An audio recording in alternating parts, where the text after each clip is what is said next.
So here's two citations, Craig, bad-mouthing some Christian philosopher for dropping names in lieu of an argument, a cardinal sin, which he goes on to justify by some quote. Now, Professor Ludemann is not a philosopher. He's a New Testament theologian. And his procedure here of merely dropping names of famous philosophers is sadly all too typical of theologians. Thomas Morris, a Christian philosopher, comments in his book, Philosophy and the Christian Faith.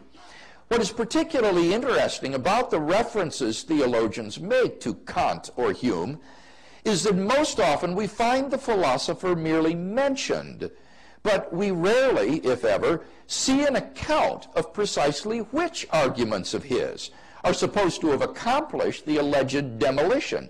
In fact, I must confess to never having seen in the writings of any contemporary theologian the exposition of a single argument from either Hume or Kant or any other historical figure for that matter, which comes anywhere near to demolishing historical Christian doctrine or theological realism. Wow, there you go. According to two citations, Craig, dropping names without any argument is in the realm of a mere theologian, presumably implying that no serious philosopher would make such a sloppy and sophomoric argument. So let's see how a professional philosopher tackles the substance of this theologian's argument directly after chastising him for the clear philosophical impotence of merely dropping names with all of the arguments detached. Take it away, two citations. Or theological realism.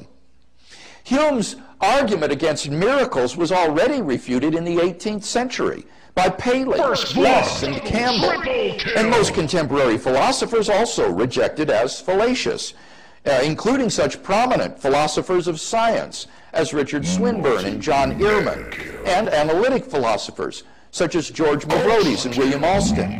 Even the atheist philosopher Antony Flew. Holy shit.